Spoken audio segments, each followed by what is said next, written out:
That's Charles de Larae, the garden boss. Let's take a look at these shrubs for a minute.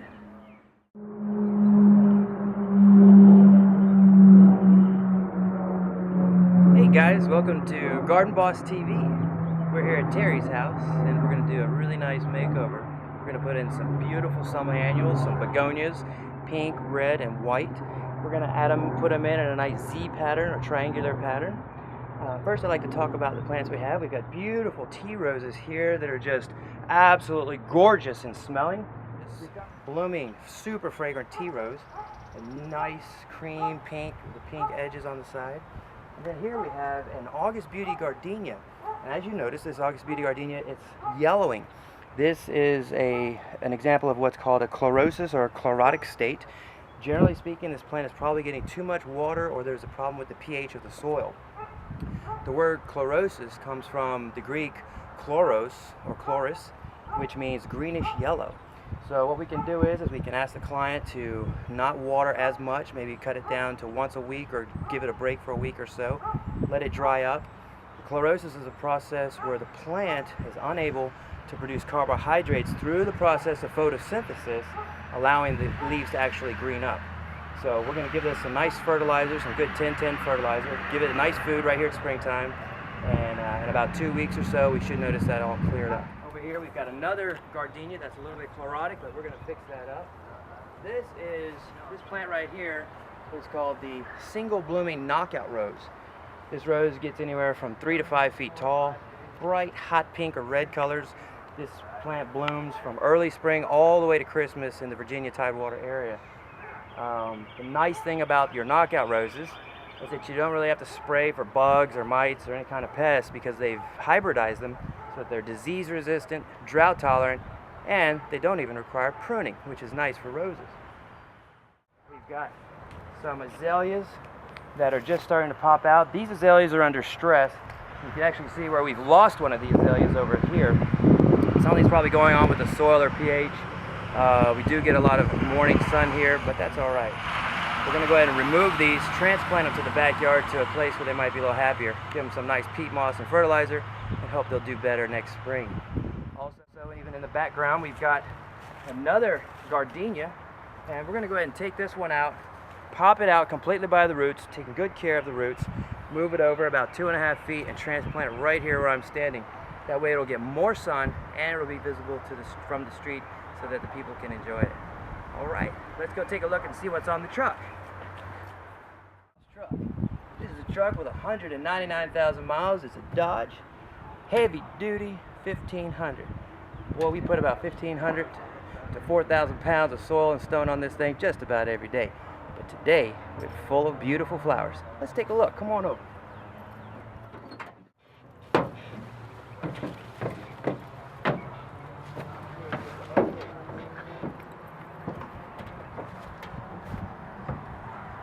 What we've got, folks, is some beautiful azaleas. You notice I'm lifting up this nice Japanese cherry tree. Got the nice white azalea. It's going to bloom in the springtime. There's a little later blooming azalea. We're already here at April 26th, and it's just now starting to really pop. Down below, got the bed full of just the gorgeous white, pink, and red begonias. This is the green leaf variety, but there's also the bronze leaf variety begonia and the dragonwing. All right, let's take the guys over here and start unloading this stuff and getting it in the garden. Come on, guys, let's get this flowers off the truck. Let's do it. So as the crew gets started, I want to take you over here and show you how you can contact us. Follow me. This is our illustrious and gorgeous garden sign.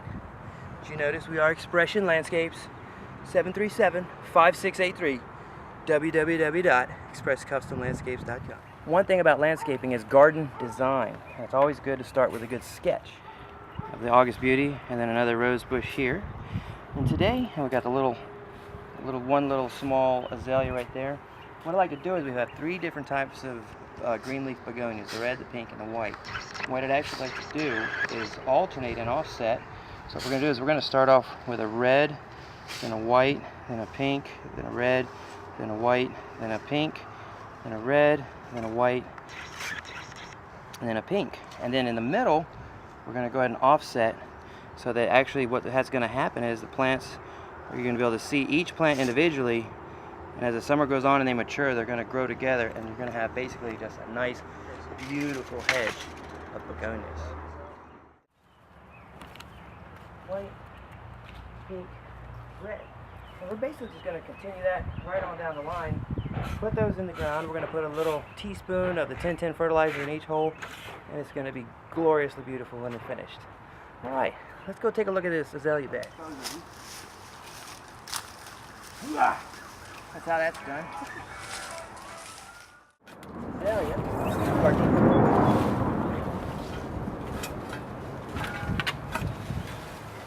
That one came out pretty nicely. I like to put in about a couple tablespoons of some nice 10-10 fertilizer. Sprinkle salt and pepper the hole just like that. And then take this plant, look for the nice pretty side, set it right in the hole. Make sure it's nice and straight. The pretty side is facing out. Get in there for you.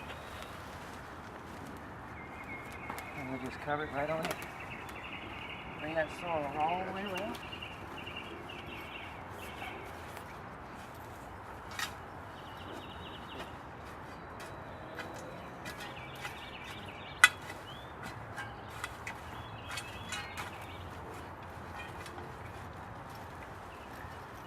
And there you have it.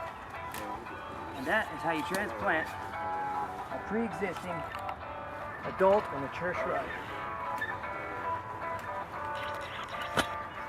Business is booming. Looks like we have another client calling in. Hi, how can we help you? Once you get a nice bird's eye view of a nice front-on shot, you got a nice half moon of azaleas. They're about 2.5, 3 feet apart. They're going to grow together nicely, become a beautiful hedge with your dogwood tree as your specimen plant and centerpiece. All right, guys, we're ready to plant. Let's do it.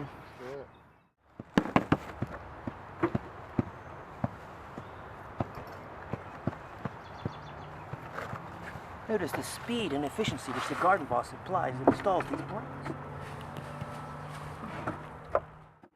There you have it. A little bit more symmetrical balance. Looking good. Let's move on.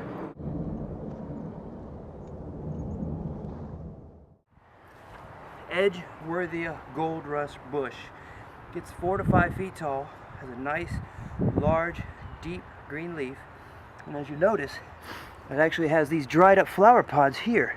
What those were in January and February and March, especially February and March, beautiful, super fragrant, yellow flowers that hang down kind of like bell towers.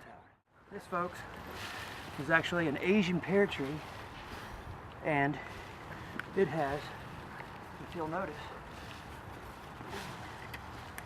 this Asian pear tree actually has what's called an espaliered Asian pear tree. They've taken a single trunk and grafted 3 different types of Asian pears on one tree. With this one, on our bottom trunk branch, we have the Hosui Asian pear. As you can see, one type, one variety, Hosui Asian pear.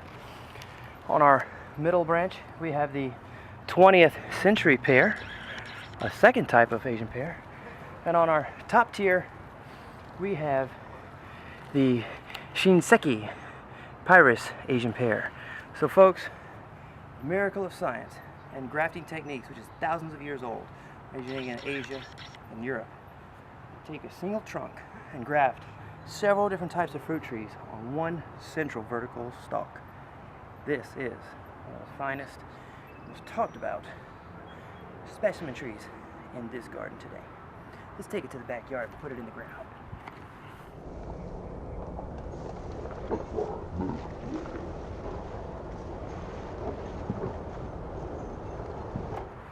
Fresh peppermint plant in here.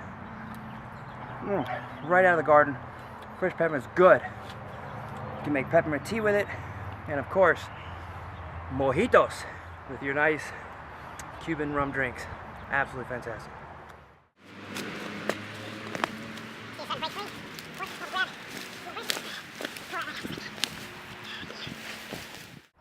This particular variety is the Weeping Hagen cherry tree. We actually have 3 trees in one. We have the crown, the main stalk, and the root ball stalk. So this tree is going to remain for its lifetime only 6 to 8 feet tall.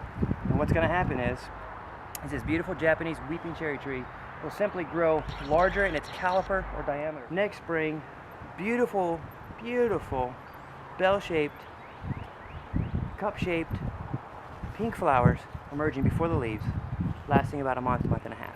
It's going to be great. Absolutely beautiful.